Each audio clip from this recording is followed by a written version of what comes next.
Hello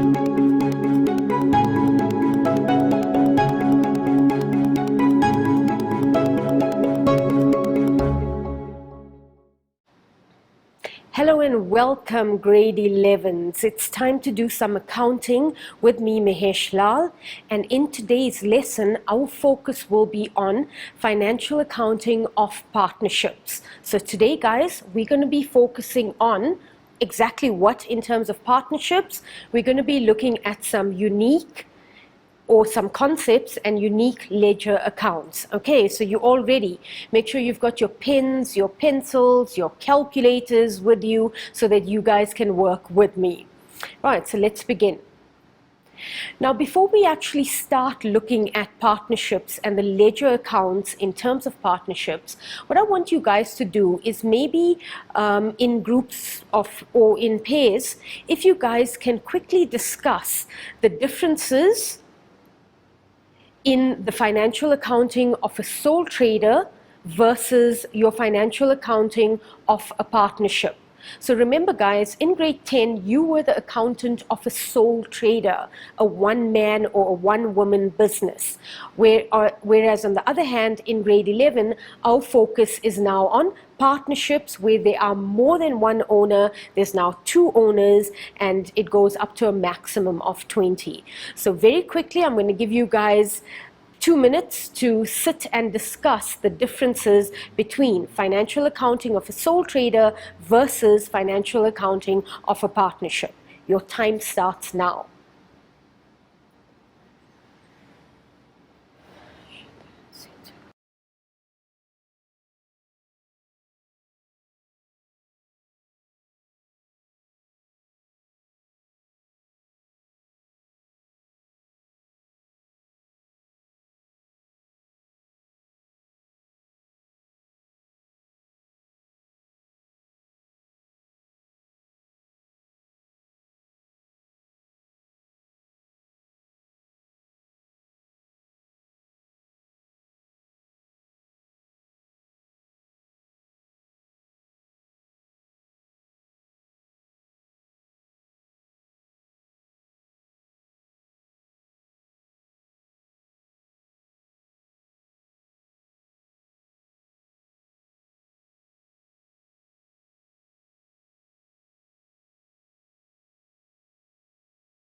Okay, welcome back, guys.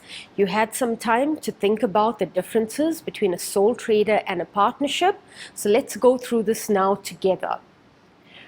Right, now the very first difference that you're going to encounter, or you probably already encountered, is in terms of capital.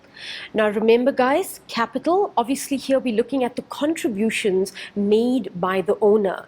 Now when it came to a sole trader, capital was contributed by that owner, by the sole trader. However, when it comes to a partnership, we will find that the partners will contribute capital based on their partnership agreement. So let's just go through the concept of capital. Right, each partner has his or her own capital account in the general ledger. This will include all contributions made by the partner as per their partnership agreement. Okay, what do we mean by all contributions? Remember, a partner can obviously contribute cash to the business. They may sometimes want to contribute equipment. So for example, a partner has, let's say, a laptop that they're not using at home and they now decide to bring it into the business. So you've got equipment, and certain partners may want to contribute vehicles towards the business. So any contributions made by the individual partner is going to go into his or her own capital account. A partner may at any time increase or decrease his capital contributions during the year, and again this is often in agreement with that partnership agreement, which is often drawn up when the partnership commences or begins. So I've got an example here of the capital for, let's assume there's a partner called Mr. Smith. So let's go through some basics and then let's look at how this capital account may look given various information. Obviously it depends on the information. I'm now looking at a very basic capital account of a partnership. Now remember, capital, guys, is obviously classified as owner's equity. So at the beginning of the month or the beginning of a financial year, you will always start off with an opening balance. Okay, so we've got balance brought down and whatever that opening balance is. Every time the partner contributes capital to the business, let's just bring that down. Every time the partner contributes capital, more capital into the business, your capital balance is obviously now going to increase. So for example, the partner contributed additional cash. So obviously, you know this contra account will be your bank account. And let's assume the partners contributed 100,000 cash into the business. So obviously, this is now going to go onto the credit side of this account. A partner may bring in equipment as a capital contribution. So for example, equipment, okay, and let's assume the amount of equipment he's brought in is an amount of 30,000. Again, his capital contribution is increasing, and this once again is entered on the credit side. You guys know this. Right, what happens if the partner decides to decrease his capital contribution? If a decrease in capital contribution occurs, the entry obviously now goes onto the debit side. So for example, the partner decides he wants to reduce his capital contribution by 20,000.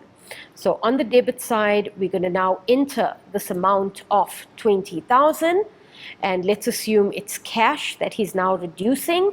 So the contra account will be bank, but more importantly, the entry is being made on the debit side. Okay, you guys with me? That is more or less what your capital account looks like, and the capital account obviously now changes in terms of the sole trader versus the partnership. Okay, let's move on to the next difference. The next difference you guys are going to come across is the concept of drawings. Now, we all know drawings refers to whenever the owner takes anything out of the business, it goes into an account called drawings. So just like we had our sole trader, we had an account for drawings. In a partnership, each partner will receive his or her own drawings account in the general ledger. So let's just go through this. As in the case of capital, each partner has their own drawings account in the general ledger. All cash, stock, stationery that is taken by the partner during the year for personal use is debited to their drawings account. At the end of the financial year, we're going to then close off drawings. So at the end of the financial year, drawings is closed off to the current account of the partner. And we're going to see this obviously when we do a proper exercise together. But for now, let's just quickly look at the format of your drawings account. Drawings, once again, owner's equity minus plus. And because drawings impacts negatively on profit, drawings obviously goes onto the debit side of this account. So as with the case of capital, you may end up with, or you may have an opening balance at the beginning of the financial year. So for example, balance brought down and whatever that opening balance may be. During the course of the year, the partner obviously takes out from the business cash for personal use. He may take stock for personal use. He could take some stationery for personal use. So anything the partner takes for personal use is going to go onto the debit side of this account. Okay, so for example, let's assume he's taken cash. So contra account will be bank, and let's assume he's taken an amount of 12,000 Rand from the business for personal use. He could, as I mentioned earlier, take away stock for personal use. So let's assume the amount of trading stock taken, 2,000 Rand. Okay, at the end of the financial year, we're going to total his drawings, so whatever he's taken for the entire year, and we're then going to close off whatever he's taken. We're now going to close this off to an account called current account. Okay, for the actual partner, in this case, Mr. Smith. Right, and once again, guys, remember, all I'm doing is merely discussing the concepts, and this will be explained in much greater detail when we do an actual exercise. Okay, but for now, let's just look at the changes in terms of the sole trader versus a partnership. So that's your drawings account. Okay, let's now move on. Another interesting concept or concepts that we're going to come across in terms of partnerships, each partner will be entitled to receiving salaries, interest on capital that they've invested, as well as bonuses, obviously based on that partnership agreement. So at the end of the financial year, the full amount of salaries for each partner is entered on the debit side of their salaries account. This account is then closed off to appropriations, and we're going to see this later on, like I said, when we do an exercise. Right, let's now look at interest on capital.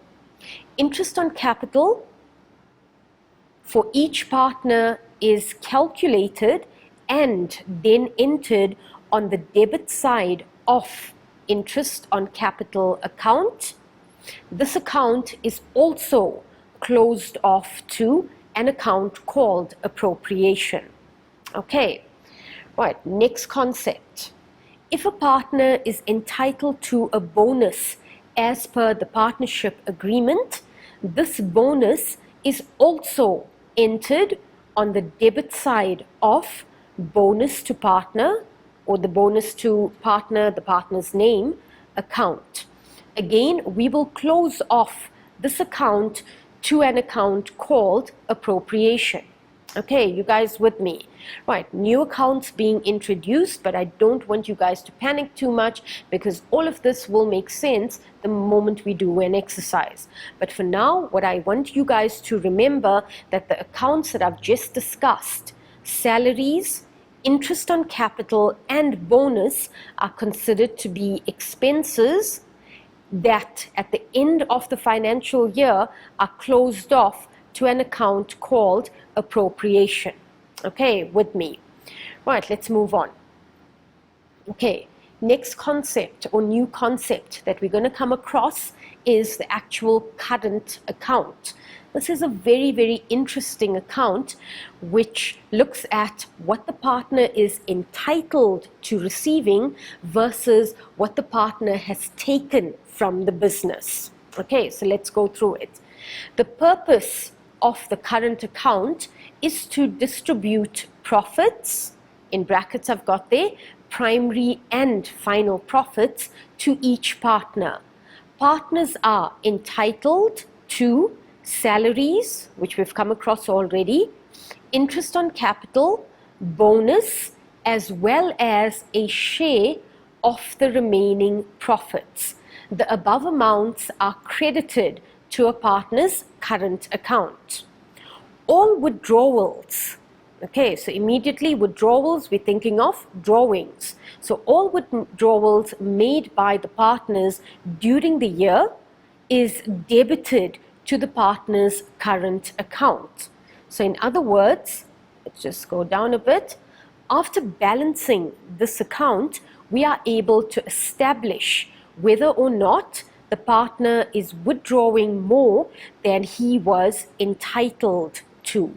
Okay, sounds like a mouthful, but again, guys, it makes a lot of sense when we look at the actual example.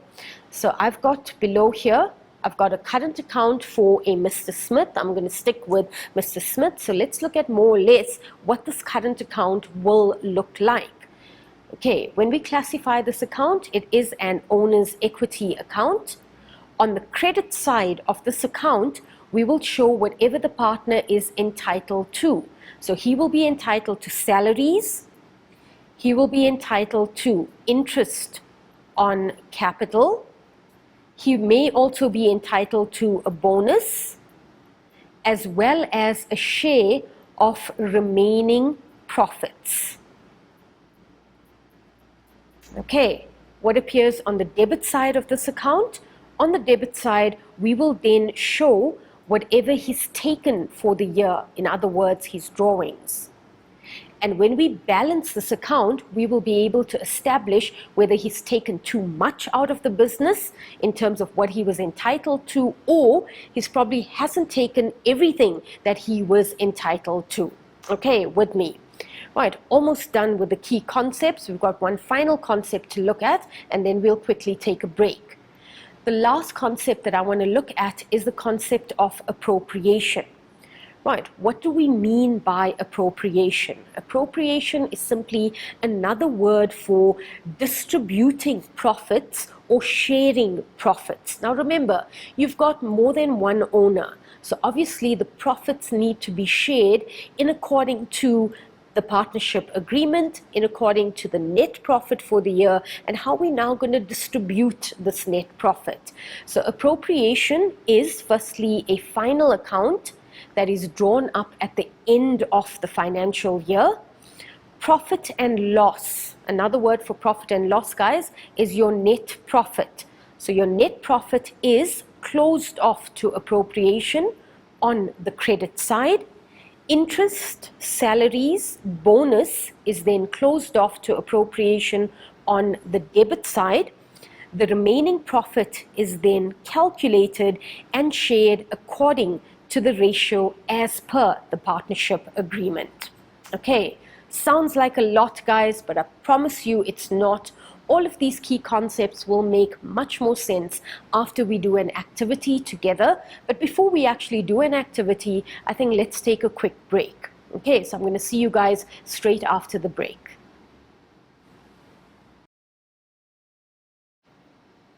Welcome back, guys. Are we ready now to do an exercise together? I'm sure we are. Have your calculators in front of you, have paper in front of you, because I want you guys to work with me. Okay, so let's get started. Right, the activity that we are now going to focus on. So let's go through the information first, and then we'll look at the questions. The financial year of JC Brothers ends on the 28th of February 2016. The following information was extracted from their records. So let's go through the information.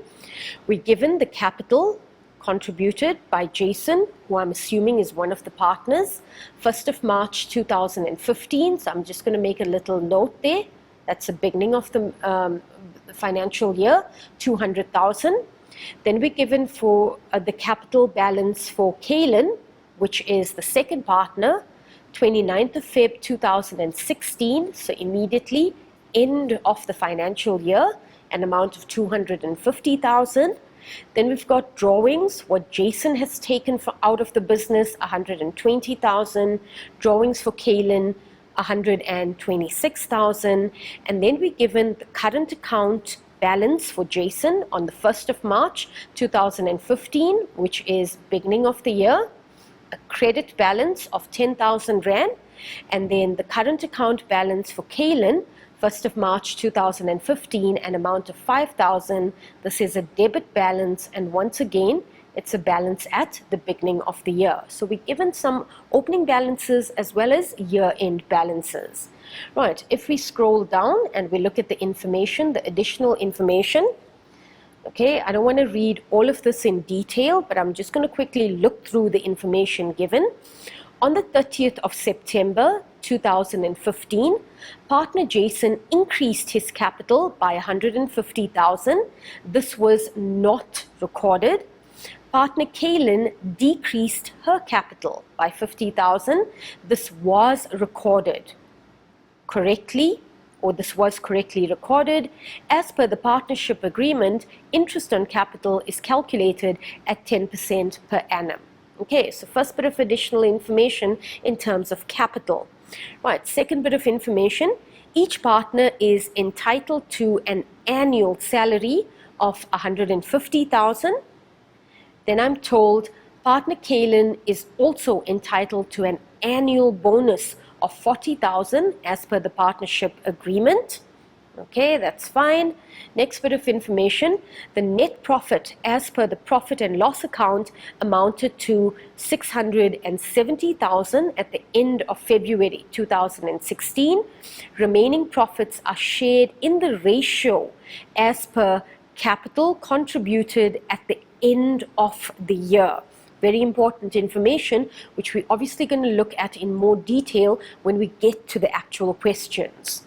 Okay, and then finally, the last bit of information, partner Jason took 400 Rand from petty cash for personal use, and this was not recorded. Okay, so we've got a feel for the information. Now let's go to the questions. Right, guys, our first question wants us to calculate the interest on capital for each partner. Okay, very, very important calculation. You guys are going to find not only will you need to use this calculation for ledger accounts, but also when doing financial statements, which we're going to get to obviously later during the term. But for now, let's focus on how do we go about doing this calculation. Okay, so this is where I want you guys to work with me. You've got to have your calculators on your desk. So let's start by looking at, for partner Jason, the interest on capital calculation. Okay, as usual guys, if you've watched me before, I love drawing the timeline because I get a feel for the financial year that we are working for. So in this particular case, our financial year starts, if we go back to our information, okay, it starts on the 1st of March 2015 and it ends on the 28th of Feb 2016. So let's quickly draw that timeline. Okay, 1st of March 2015 and it ends on the 28th of Feb 2016. Right, our interest on capital will be calculated as follows. The amount of capital the partner has contributed, we're going to multiply this by the rate in terms of the partnership agreement, as well as the time, which is obviously the number of months in the year. Okay, so with me.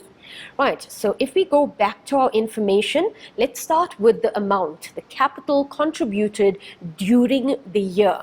Now, in terms of the information that is given to us, capital for Jason, so at the beginning of the financial year, he contributed an amount of 200,000. And if we go down to the first bit of information, on the 30th of September 2015, which is during the year, partner Jason increased his capital by 150,000. This was not recorded.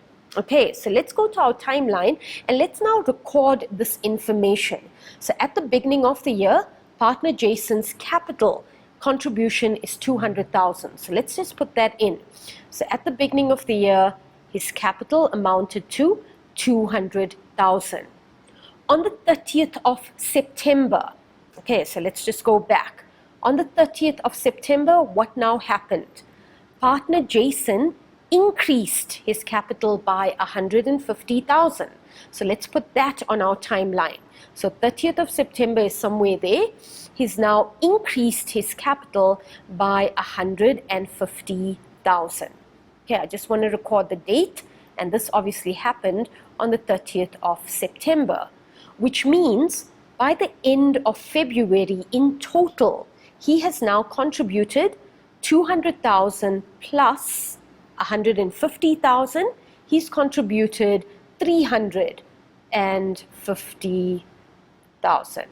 Okay, I do hope I am correct. Yes, I am. Looks correct. So he's contributed 350,000.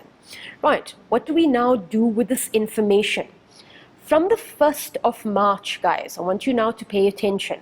From the 1st of March until the 30th of September, that should be 7 months. Use your fingers and count with me, guys. So March, April, May, June, July, August, September. So for 7 months of the year, his capital or his interest on capital will be based on 200,000. So let's write that down. So amount 200,000 times the rate of interest. I think it was 10%, but let's just quickly go back and check. Okay, let's just go down a bit. So the interest was calculated at 10%, so that is correct. So times 10%, so 10 over 100, times the number of months. Remember, it's 7 months, what we just calculated, 7 over 12. So for the first 7 months of the financial year, his interest on capital will be based on the capital amount contributed, which was 200,000. You guys with me? Not going to take out my calculator just yet. Let's now look at the remainder of the financial year. So for the remaining year, in other words, from the 30th of September until the end of February. So in other words, from the 1st of October, okay, because the very next month is October, from the 1st of October until the end of February, that should be 5 months. Okay, let's just quickly check. October, November, December, January, February, 5 months. His capital or his interest on capital will now be based on 350,000. So that's how we're going to do the calculation. Okay, so let's just write that down. So the amount, 350,000. We're now going to again multiply this by 10%. And this is obviously now based on 5 months, so 5 over 12. Okay, with me. Remember, guys, we can't do this calculation in one go because obviously the capital, the amount changed during the course of the financial year. Okay, so now let's take out our calculators and let's now do this calculation together. So we're going to start firstly with the 200,000. So we've got 200,000. Okay, times that by 10%. Okay, then we're going to multiply it by, let's just delete that, we're going to multiply that by 7, and we're going to divide it by 12. We're going to get quite an ugly figure. Just quickly check that. Yes, we do. So let's just round off to the nearest rand. So for the first 7 months, his interest on capital, 11,667. So let's just write that down, 11,667. Right, for the next 5 months, again, let's get the calculator out again. Let's just clear that. So we're now working on 350,000. And once again, we're going to multiply that by 10%. Multiply that by 5, divided by 12. And that should give us a figure of 14,583. So again, I'm rounding off to the nearest rand, 14,583. So 14,583. Right, once we have these two figures, all we've got to do now is add, and that will give us the total interest on capital for partner Jason. So let's do that. Let's get our calculator out. Okay, so I'm just going to clear that so that you guys don't have to worry about the decimals. So I've got 11,667. Okay, I'm now going to add 14,583, and that gives me an amount of 26,250. So 26,250, and that's my interest on capital for partner Jason. Okay, is everyone with me there? Good. Right, they also want us to calculate the interest on capital for partner Kaylin. Okay, so guys, I've just done for partner Jason. I'm going to now give you guys 2 minutes, and I want you to work out the interest on capital for partner Kaylin. I want you guys to work individually. Okay, let's see whether you can do this on your own. 2 minutes, guys, and your time starts now.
Okay, welcome back, guys.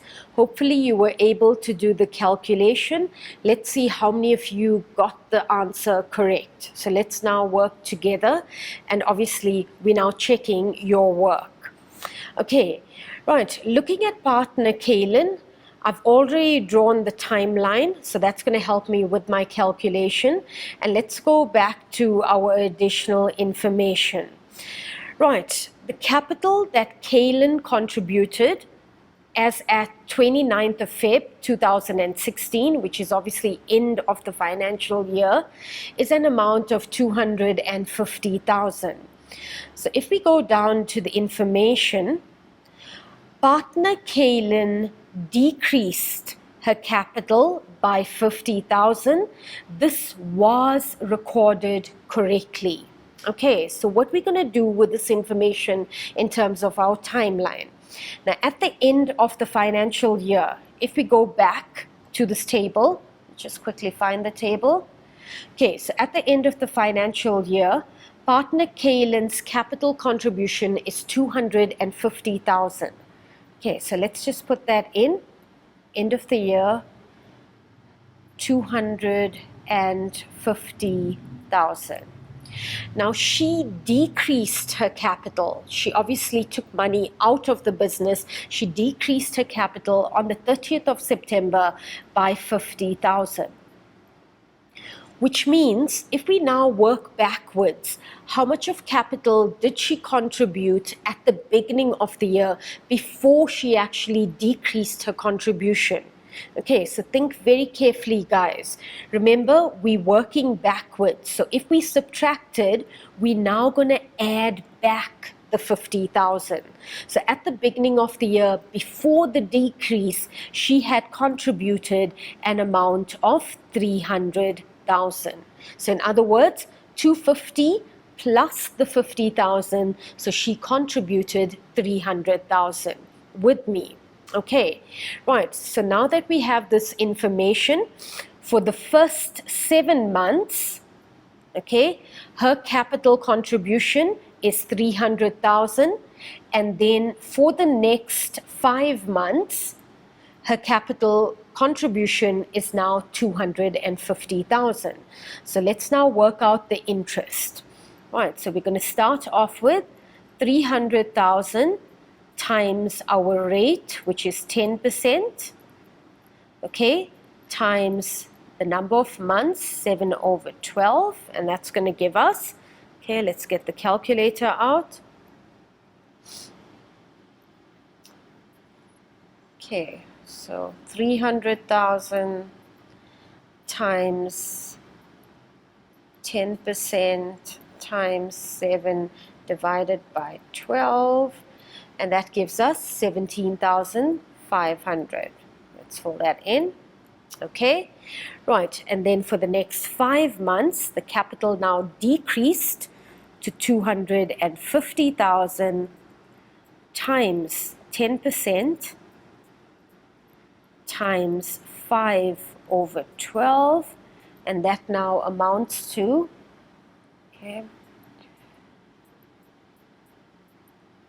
times 10% times 5 divided by 12, and that now amounts to, okay, 10,416. I'm going to round that off to the nearest rand, which is 10,417.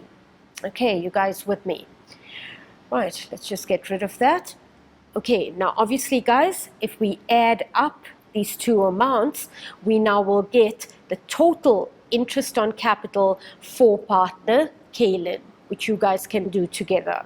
Okay, right, I think it's time for another ad break. So let's, when I say ad break, guys, remember it's time for you to ask questions. Ask your teacher if you were unsure of any of these calculations, and I will see you guys straight after the break. Okay. Welcome back, guys. Right, we're now ready to move on to the next question. And I think you already noticed that we're not focusing on ledger accounts, but rather the calculations when drawing up ledger accounts, because I think that's where you guys struggle the most. Okay, so with me. Right, the second question wants us to calculate the remaining profit at the end of February 2016. Now remember, guys, how do we calculate remaining profit? Very, very important. When you are calculating or working out remaining profit, you're going to take your net profit, which is usually given to you. You will then subtract salaries for both partners. You will also subtract interest on capital. Okay, again for both partners, as well as bonus. Now, we often refer to salaries, interest on capital, and bonus as the primary distribution. So after subtracting, we then get what we call remaining profit. It is, however, possible that you could have a remaining loss. In other words, your salaries, interest on capital, and bonus exceeds, is greater than your net profit. So using this exercise as an example, let's quickly check whether we've got a remaining profit or a remaining loss. So let's go to the information.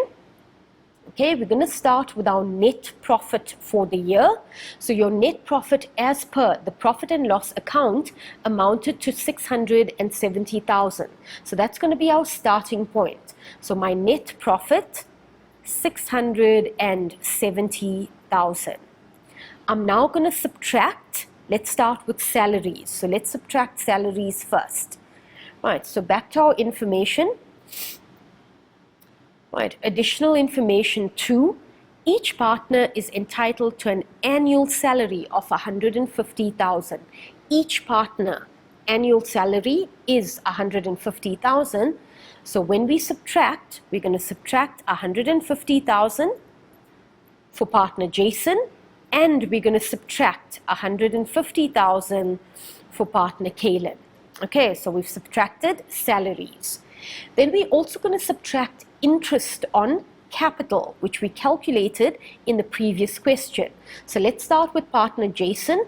His interest on capital amounted to 26,250. Remember, we did this calculation together. So let's now subtract that amount. So minus 26,250.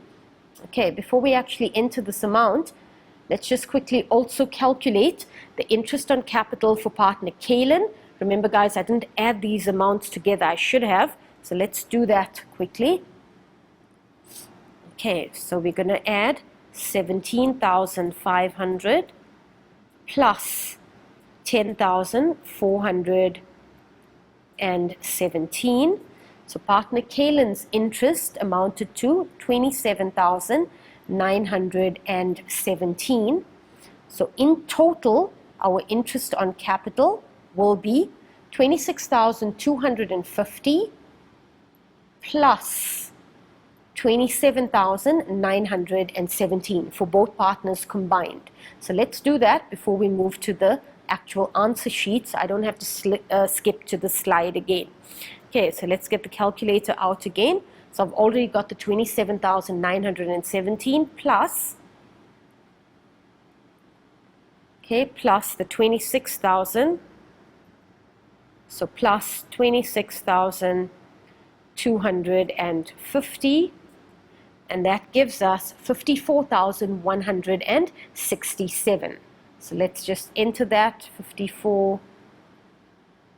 Okay, so we're going to subtract, so minus 54,000, okay, 176, so 167, not 76, 167. See if I wrote that correctly. Okay, I did. Right, so we've subtracted interest on capital. Now we need to look at bonus. So back to the information. Okay, and further down, partner Kaylin is also entitled to an annual bonus of 40,000 as per the partnership agreement. So let's now subtract the 40,000. Okay, right. We've looked at the bonus, so we're now ready to look at whether there's a remaining profit or a remaining loss. So let's get the calculator out again. Let's just move this. Okay, there we go. Right, so my net profit, 670,000 minus 150,000 salary of one partner minus 150,000 okay, salary for the next partner, minus my interest on capital, 54,167, minus 40,000, and that gives me a remaining profit. Okay, there is a remaining profit of 275,833. So 275,833. Okay, remaining profit, guys, with me. Okay, right, question 2 completed. Let's now look at our next question. Okay, the third question, again focusing on calculations, not the actual ledger account, but the actual calculations which you guys struggle with. Share the remaining profit as per the partnership agreement. In other words, they want us to calculate the profit sharing ratio and then share the remaining profit between Jason and Kaylin. Okay, right, previous question, we worked out the remaining profit. So let's just enter that remaining profit so we don't have to go back to the previous slide. So I think I still have it on the calculator. The remaining profit, 275,833. Right, let's now share this remaining profit. How are we going to share the remaining profit? We need to calculate the profit sharing ratio. So if we go back to the actual information, okay, right, there we go. Remaining profits are shared in the ratio as per the capital contributed at the end of the year. Okay, so in terms of the remaining profit, okay, obviously we've got partner Jason and we've got partner Kaylin. Right, we're going to share this according to the capital that they've contributed at the end of the year. So if we go to their capital contributions, which should be the first bit of information, remember partner Jason's capital contribution at the end of the year was sitting at, if I remember correctly, okay, 200,000 at the beginning of the year plus 150,000. So his capital at the end of the year was sitting at 350,000. Remember guys, we did this in the first question. Right, partner Kaylin on the other hand, her capital contribution at the end of the year after she decreased her capital, it was sitting at 250,000. So when we share the profit, this is what we're going to use. So let's enter that in. Okay, so partner Jason, 350,000, his capital balance at the end of the year. Partner Kaylin, an amount of 250,000. So if we now simplify this, guys, and this is now your simple maths, okay, we can obviously get rid of the zeros, okay, 4 zeros.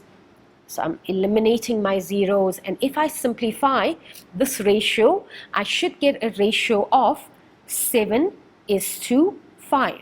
Okay, you guys with me? Not difficult, because obviously I've divided by the common, I think the word is factor or denominator, I could be wrong, but I'm dividing by 5 and I'm dividing by 5. Whatever I do on the right hand side, I've got to do on the left hand side. So if I simplify this ratio, I'm getting a ratio of 7:5. So in other words, when I share my profit, I am sharing it in this ratio, 7:5. So let's look at partner Jason. He will be entitled to 7/7 plus 5, so 12, so 7/12 times my remaining profit, which is 275,833, 275,833, okay, and then partner Kaylin will get 5, okay, so 5/12. I know it's a weird ratio, guys, but that's accounting. So 5/12 times the remaining profit, 275,833. Okay, right, let's see if we can do this quickly with our calculator, because we don't have much time left. Okay, so I've got that figure there already. If I multiply that by 7 divided by 12, let's delete that. Okay, I'm getting a figure of 160,902, and if I round that to the nearest rand, so I should get 160, just move that, okay, 903, and let's just clear that so we can look at partner Kaylin. So partner Kaylin, again, the remaining profit, 275,833. Okay, let's multiply that by 5, divide it by 12, and we should get a figure of 114,930 if I round to the nearest rand. So let's enter that amount in. So his share of the remaining profits, or her share of the remaining profits, 114,930. Okay, and in order to double check, and I know we're probably running out of time, so I'm going to just close the calculator. If we double check and we add up these two figures, it should give us our remaining profit. Okay, right guys, unfortunately we have run out of time, and like I said earlier on, the focus, yes, was general ledger, but we focused more on the calculations, stuff that you guys battle with, because the general ledger, we often find you know when to debit and you know when to credit, but it's often the actual calculations where you guys battle with. I'm hoping that this helped you, that you've learned something in terms of partnerships and how it's different from a sole trader. Remember guys, if there's anything that you battled with or anything that you didn't understand, you've got your accounting teacher with you. Please remember, you need to ask your accounting teacher until you understand. You also need to practice until you've perfected this. So until the next time that we meet again, good luck guys, keep practicing, and see you guys again.